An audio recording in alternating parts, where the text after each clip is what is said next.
My manager told me to stay late out of spite. Then the CEO showed up unexpectedly.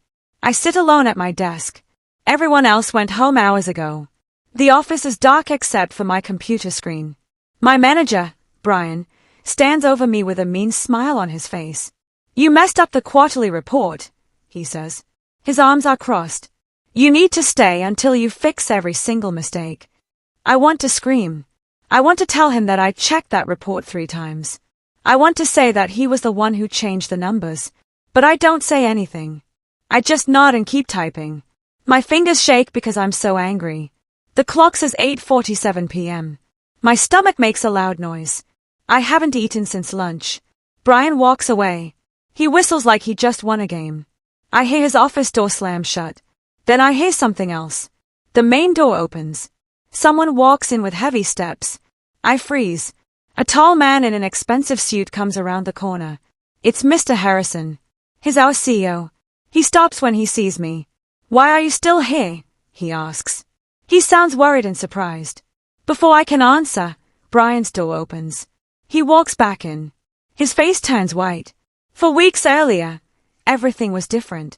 I remember sitting in the conference room. I was showing my project to the leadership team. I worked on that marketing campaign for 3 months. The vice president of marketing smiled at me. Her name is Ms. Chen. This is excellent work, she said. Really smart thinking. Great job. My face felt hot. Thank you so much. People around the table nodded. Some of my coworkers gave me thumbs up. It felt so good to finally get noticed. Then I looked at Brian. His smile was gone. His mouth was tight. His eyes looked cold and angry. He stared at me like I did something bad. The meeting ended. Everyone left. I packed up my laptop.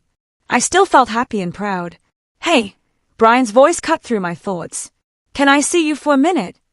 He didn't wait for me to answer. He just walked to a small meeting room down the hall. My stomach felt sick. Something was wrong. Inside the small room, Brian closed the door. He didn't sit down. I didn't either. Your attitude is getting out of hand, he said. His voice was flat and cold. I blinked. What do you mean? Don't play dumb. I'm giving you a warning. 3. The next team meeting was terrible. Brian stood at the front with my project slides on the big screen. But he wasn't letting me talk. He was showing it himself. So as you can see, Brian said, clicking through my slides, I've been working on this campaign plan for months. The numbers show we can make good money. I sat in my chair. I couldn't move. Those were my words. My ideas. My work. He was showing everything like he did it all. I looked around the table. A few people looked uncomfortable. But nobody said anything. Sarah from accounting looked at me with sad eyes. Tom from IT stayed at his notebook. Any questions? Brian asked everyone. Nobody said anything. Great. Let's start this next week. He closed the presentation and sat down. He looked happy with himself. I wanted to stand up. I wanted to yell that those were my ideas. But my throat felt tight. My heart beat too fast. After the meeting, I walked fast to my desk. I felt sick. Then someone tapped my shoulder. It was Tom. He put a small folded note in my hand. Then he walked away without talking. I opened it slowly. The message said, "You should see what he says about you after you leave." I found Tom in the break room 20 minutes later. He was making coffee. His hands shook a little as he mixed in sugar. What did you mean in the note? I asked quietly. I checked to make sure we were alone. Tom looked over his shoulder. Then he made his voice quiet.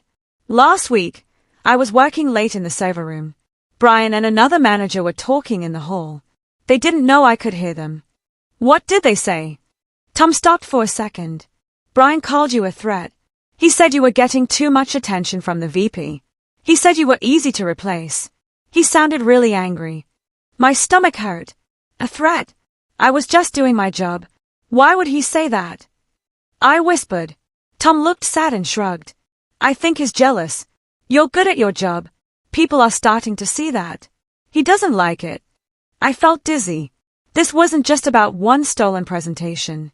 This was bigger. Tom, thank you for telling me. He nodded. Then he looked down at his coffee. There's more, he said quietly. That's not even the worst part. I stared at him. What do you mean? He pulled out his phone. You need to see something. Tom opened his email and turned the screen to me. I leaned closer to read the small words. It was an email from Brian to another manager named Greg. The subject said, performance concerns. I read the message. My blood felt cold. Greg, just letting you know, the new hire is having trouble. She doesn't have basic skills. She's slowing the team down. We might need to do something before this gets worse. Let me know if you see anything too. Brian. I felt like someone punched me in the chest. None of that was true. I never had trouble with my work. I never slowed anyone down. This is a lie, I said. My voice shook. All of it. Tom nodded. I know. That's why I'm showing you. You need to know what he's saying when you're not there. I read the email again. My hands were shaking. Brian was trying to ruin me on purpose. There's another email, Tom said quietly. One he tried to delete. I looked up at him. What? Tom looked at the break room door again. I work in IT, remember? I can see the backup files. Brian deleted an email last week, but it's still in the trash folder. You need to see it. That night, Tom sent me a picture of it. I opened it on my phone while sitting on my couch at home. My heart started beating fast. The email was from Brian to Greg again. It was from 2 weeks ago. That was before the project I was working on was even done. Greg, just writing this down for our records. The client project is probably going to be late because she doesn't follow through. Want to make sure we have this written down in case we need to take action. Brian. I read it 3 times. He was blaming me for being late on something that wasn't even due yet. He was setting me up to fail before I even had a chance. This wasn't just jealousy. This was him trying to hurt me on purpose. I barely slept that night. My mind wouldn't stop thinking. What else did he say about me? Who else did he talk to? Was I going to lose my job? The next morning, I walked into the office with dark circles under my eyes. I tried to focus on my work, but I felt scared. Every time someone walked past my desk, I wondered if they believed Brian's lies. At 10:32 a.m., my phone buzzed. An email from HR said, Hi, can you come by for a quick chat today? Nothing urgent. Thanks. My stomach dropped. This couldn't be good. I sat in our small office at 2 p.m. A woman named Linda sat across from me. She smiled, but something felt off. Thanks for coming in, Linda said. We just wanted to check in with you. How are things going? I didn't know what to say. Things are fine. Linda nodded slowly. Good, good. We've heard some things from your manager about your work lately. We just wanted to hear your side. My heart beat fast. What kind of things? Linda looked at her notes. Well, Brian said that you've been having trouble with deadlines. He said your work quality went down. He's worried about your stress. I stared at her. That's not true. I finished everything on time. My work has been good. Linda tilted her head. Are you sure? Sometimes when we're stressed, we don't see how it affects us. I felt like I was going crazy. I'm not stressed. I'm doing my job fine. Linda smiled softly. Maybe you just don't remember. It happens. I wanted to scream. She was acting like Brian's lies were true. We're going to do a performance review, Linda said. Just to make sure everything's okay. Does that sound good? I nodded. I didn't trust myself to talk. I went home that night and cried in my bedroom. I felt like I couldn't do anything to stop this. Brian was winning. I didn't know how to fight back. But then something changed inside me. I wiped my tears and sat up straight. I wouldn't fight the wrong way. I wouldn't yell or make a scene. I would fight the right way. I opened my laptop and made a new document. I called it Work Log. Then I started writing down everything I could remember. Dates, tasks, emails, meetings, the names of people who saw what really happened. I wrote down when the VP praised me. I wrote down when Brian stole my presentation. I wrote down the fake emails Tom showed me. I saved pictures of everything. If Brian wanted to play dirty, I would be ready. The next morning, I walked into the office feeling calm and strong. I wasn't going to let him destroy me. At 9:15 a.m., someone knocked on my desk. I looked up. It was Amy. She's the shy intern from the design team. She looked nervous. She kept looking around to make sure no one was watching. "Can I talk to you?" she whispered. Amy and I went into an empty conference room. She closed the door. Her hands twisted together. "I don't know if I should tell you this," she said quietly. "But I heard something yesterday. I think you should know." I leaned forward. "What did you hear?" Amy took a deep breath. "I was in the IT office yesterday. I was dropping off my laptop to get fixed. Brian was there talking to one of the tech guys. He asked him to lock you out of a shared drive." My blood went cold. "What?" Amy nodded. "He said it was for security reasons. But then he laughed. He said something about making it look like you lost important files." The IT guy looked uncomfortable. But he didn't say no. I felt so angry. Brian was messing up my work on purpose. He was trying to make me look bad. "Thank you for telling me," I said. My voice shook. "This means a lot." Amy bit her lip. "There's something else. I think he's planning something this week." I heard him on the phone. He said, "It'll all come together by Friday." I felt cold. Friday was 3 days away. "Be careful," Amy whispered. Then she left the room fast. 2 days later, Brian ran out of his office. His face was red and angry. He walked straight to my desk with his laptop. "Where is it?" he said loudly. Everyone could hear him. I looked up. I was confused. "Where is what?" "The client contract file. It's gone." "Did you delete it?" My heart beat fast. I didn't delete anything. Brian slammed his laptop on my desk. "This is not okay. That file was really important. Now it's gone. What did you do?" People were staring now. My face felt hot. But then I remembered something. I was out of the office yesterday at a client meeting. I didn't even log into the system. "Check the access logs," I said calmly. I wasn't even in the system yesterday. I was at the Northside client meeting all afternoon. Brian's face went pale. He grabbed his laptop and walked away. He didn't say anything. I breathed out slowly. My hands were shaking. He tried to blame me for something. But I had proof that it wasn't me. That afternoon, Brian sent me a meeting invite. It said, "Performance check-in, Friday 6 p.m. I stared at the screen. He wasn't stopping. He was doing even more. I needed to get away from Brian's team. Working under him was getting too hard. I found a job posting for a job in the finance department. It was the same level, but it would get me away from Brian. I applied right away. 2 days later, I got a message back. It said, "Application denied, manager approval required." I read the message 3 times. My heart sank. Brian blocked my transfer. He didn't even tell me. I walked to his office. I tried to stay calm. "Brian, I applied for an internal job. It says I need manager approval. Can you approve it?" Brian didn't even look up from his computer. "No." "Why not?" "Because I don't think you're ready to move right now. You need to focus on getting better at your current job." I wanted to scream. He was trapping me. That night, I stayed late to finish a report. As I was packing up, Marcus walked past my desk. He's a senior engineer. He stopped and looked around to make sure we were alone. "Can I talk to you outside?" he asked quietly. We went into the stairwell. Marcus pulled out his phone. "You need to see this." Marcus showed me a message conversation between him and Brian. My hands shook as I read it. "Brian, hey, can you change the dates on the engineering timeline? Need to show that marketing missed their deadline." "Marcus, why would I do that? They didn't miss the deadline." "Brian, just do it. It's important." "Marcus, no. That's not true." I looked up at Marcus. My throat felt tight. "He tried to make you lie about me." Marcus nodded. I said no. But I wanted you to know what he's trying to do. He's really trying to build a case against you. I kept reading. There was one more message that made my blood feel cold.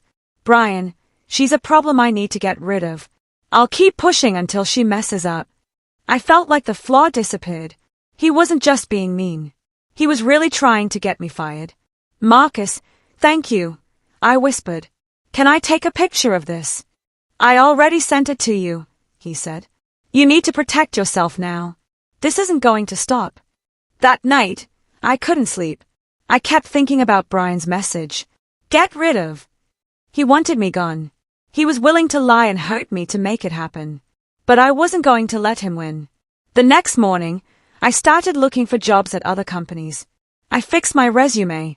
I talked to recruiters. If Brian wanted me out, I'd leave. But I'd do it my way. At the same time, I kept doing my work perfectly. Every email was nice and professional. Every deadline was met. Every task was written down. Brian started to look stressed. I saw him watching me more. Like he was waiting for me to mess up. But I didn't. By Thursday, he looked almost scared. His traps weren't working. On Friday afternoon, Brian sent me a message. It said, "Come to my office at 6 p.m. We need to look at your work on last week's report." My stomach dropped. This was it. The thing Amy warned me about. I worked through the afternoon. My nerves felt like electricity. At 5:30 p.m., people started leaving. By 6 p.m., the office was almost empty. I walked to Brian's office. My heart beat so loud. Brian sat behind his desk with his arms crossed. He looked happy, like he planned this moment all week. "Sit down," he said. I sat today. He turned his laptop to me. "Last week's quarterly report. It's full of mistakes. You completely messed up the money numbers." I stared at the screen. The numbers were wrong. But I knew I didn't put them in that way. "Brian, I didn't." "I don't want excuses," he said, cutting me off. "This report goes to the board on Monday. You're going to stay here tonight and fix every single mistake. I don't care how long it takes." My throat felt tight. He was punishing me just to be mean. "I have plans tonight," I said quietly. Brian leaned back in his chair. "Cancel them. This is your job. If you can't do it, maybe you're not right for this role." I wanted to cry. I wanted to quit right there. But instead, I just nodded. "Fine," I said. "I'll fix it." Brian smiled. "Good. I'll be in my office if you need anything." I walked back to my desk. I was trying not to cry. The office was dark and empty now. Just me and Brian. I sat down and opened the report. My hands were shaking. Then I heard the main door open. Heavy footsteps came through the empty office. I looked up. My heart raced. A tall man in an expensive gray suit came around the corner. It was Mr. Harrison, our CEO. He doesn't come to this floor much. I only saw him a few times in meetings. He stopped when he saw me. He looked surprised. "Why are you still here?" he asked. His voice was sharp. I opened my mouth to answer. But before I could, Brian's door opened. He walked out. His face went completely white.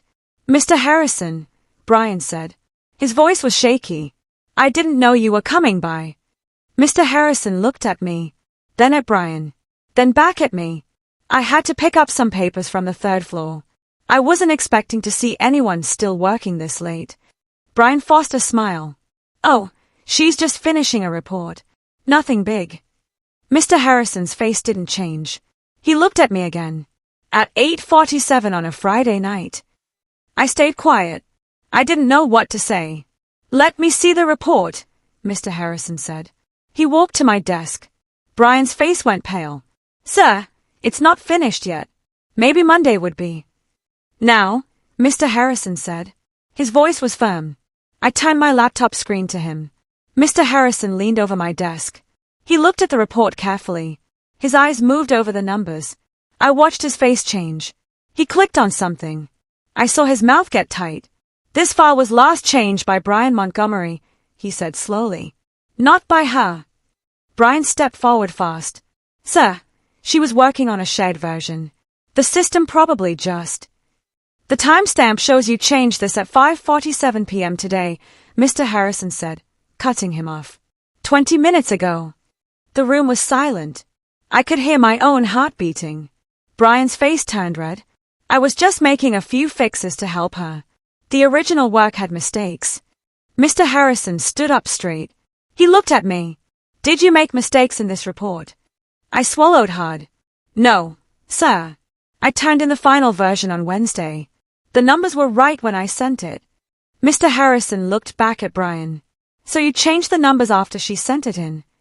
Brian opened his mouth, then closed it. He looked trapped. Mr. Harrison's face was calm but cold. "Come to my office first thing Monday morning," he said to me. 8 a.m. sharp. Then he looked at Brian. You too. He walked out without saying anything else. I barely slept all weekend. My mind wouldn't stop thinking. What would happen on Monday? Would Mr. Harrison believe me? Would Brian find a way to twist the story? Monday morning came too fast. I got to the office at 7:45 a.m. My stomach hurt. At 8 a.m., I walked to Mr. Harrison's office on the executive floor. Brian was already there. He sat stiff in one of the chairs. He didn't look at me. Mr. Harrison pointed for me to sit. Thank you both for coming. He opened a folder on his desk. I spent the weekend looking at some things. I want to understand what happened Friday night. Brian jumped in fast. Sir, I think there was just a mix-up. I was trying to help her meet the deadline.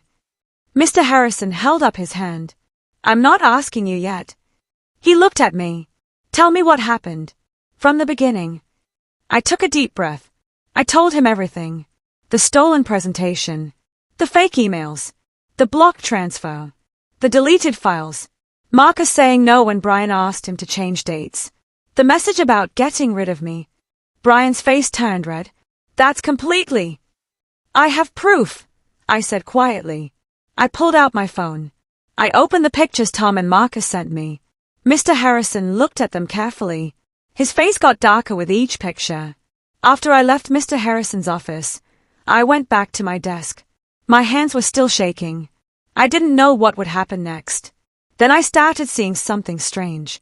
People kept getting called into private conference rooms.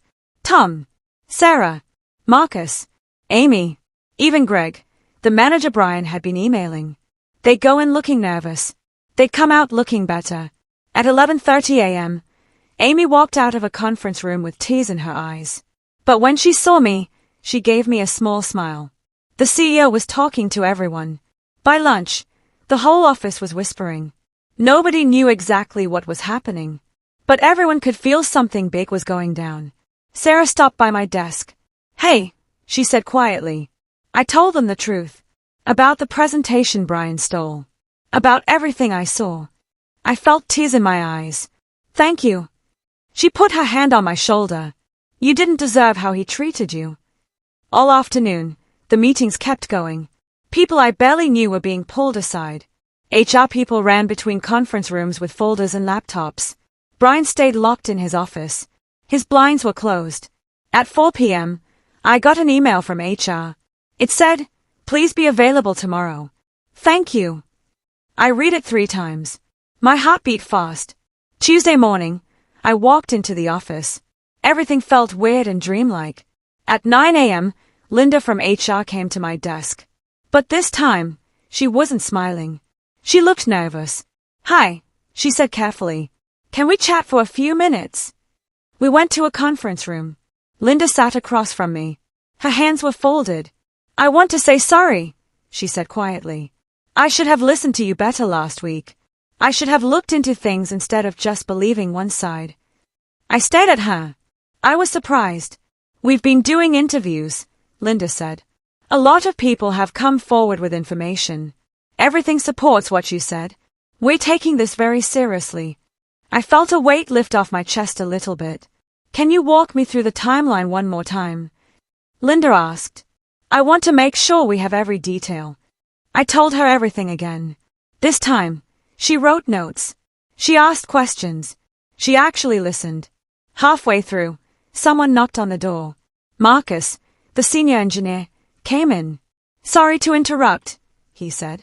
I have more proof I thought you should see. He gave Linda his phone. It showed the full message conversation with Brian. Linda's face went pale as she read it. By Tuesday afternoon, Brian was getting desperate. I heard from others that he went to Mr. Harrison's office. He tried to defend himself. Sarah told me she heard part of the conversation.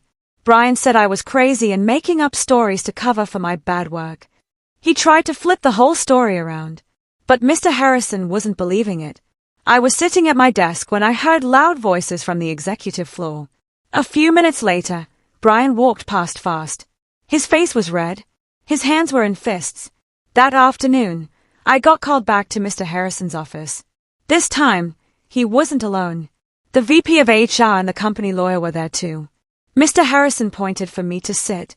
I have one question for you, he said. And I need you to be completely honest. I nodded. Did you ever ask Brian if you could transfer to another department? Yes, I said. He said no. Mr. Harrison pushed a paper across the desk. It was the internal transfer form I filled out. Why did he block your transfer? Mr. Harrison asked. I stopped for a second. He said I needed to focus on getting better at my current job. Mr. Harrison leaned back. But your performance reviews have been really good. You've never had a single bad review until last month. I nodded. So why would he block it? Mr. Harrison asked. I looked him in the eyes. Because he wanted to keep me under his control. Over the next few days, something changed in the office. People started coming forward with their own stories about Brian. Small things at first.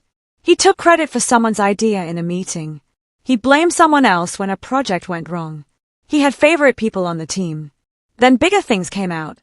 Someone from 2 years ago had complained about Brian before. HR said it was just a personality problem. Another person quit suddenly after working under Brian for only 6 months. When HR called her to ask why, she said bad work environment. But nothing was ever looked into. People who stayed quiet for years were finally speaking up. At Wednesday's team meeting, Brian wasn't there. Our team lead, Jessica, ran the meeting instead. She looked uncomfortable. She didn't say where Brian was. After the meeting, Tom pulled me aside. Did you hear? He whispered. Hear what? Greg, the manager Brian was emailing, just told everyone something about Brian's last job.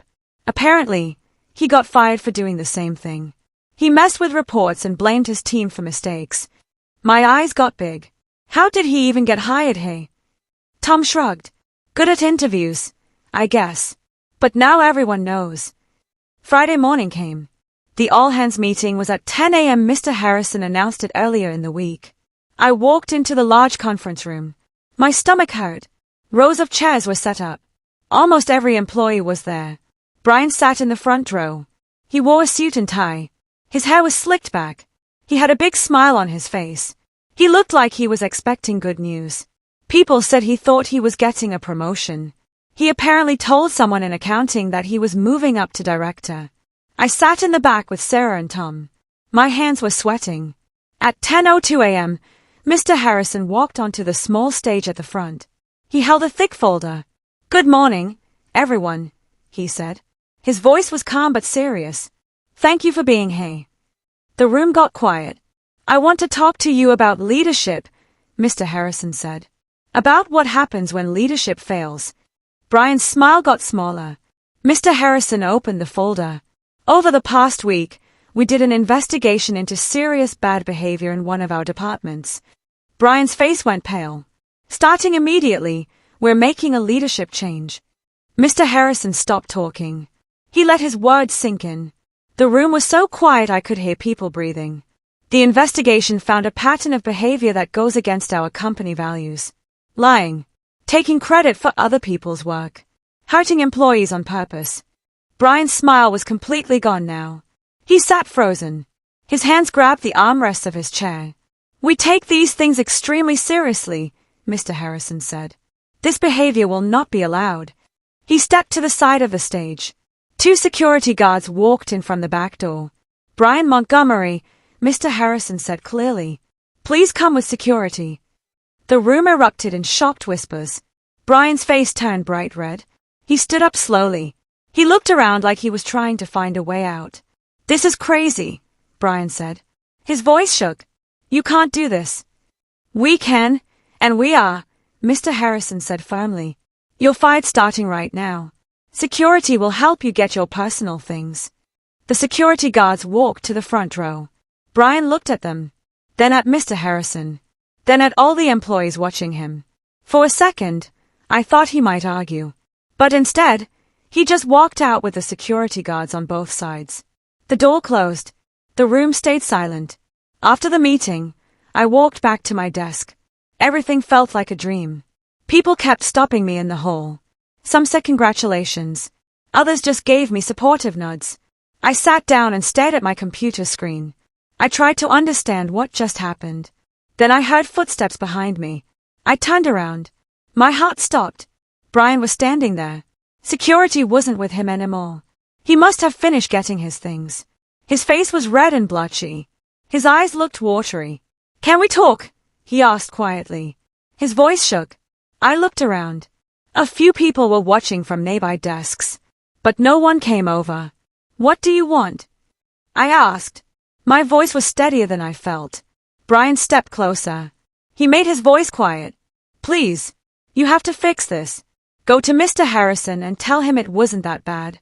Tell him I was just trying to help you get better." I stared at him. I couldn't believe what I was hearing. "You hurt me on purpose," I said quietly. "You lied about me. You tried to get me fired." "I didn't mean it like that," Brian said. He sounded desperate. I was under a lot of pressure. "Please." For the first time in weeks, I was the one with power, and Brian knew it. I took a deep breath. I told the truth. "That's enough." Brian's face fell apart. He opened his mouth like he wanted to say more, but no words came out. He turned and walked away. 2 weeks later, I got a job offer at a better company. The pay was higher. The environment was healthier. The leaders actually cared about their employees. My coworkers at the old company sent me messages. They thanked me for standing up. Some said I gave them courage to speak up about their own problems. Jessica, our team lead, told me that after Brian left, the whole department felt better right away. People were smiling again, working together again, trusting each other again. On my last day, I cleaned out my desk and said goodbye to everyone. As I walked to the exit, my phone buzzed. It was an email from Mr. Harrison. "Thank you for your courage in coming forward. You helped us see a problem we should have seen sooner. I'm sorry it took so long. Wishing you all the best in your next chapter." I smiled and closed my laptop for the last time. As I walked out of the building, I thought about that Friday night. The night Brian made me stay late just to be mean. The night he thought he was punishing me. That night ended up showing everyone everything he tried to hide. And it gave me my freedom back.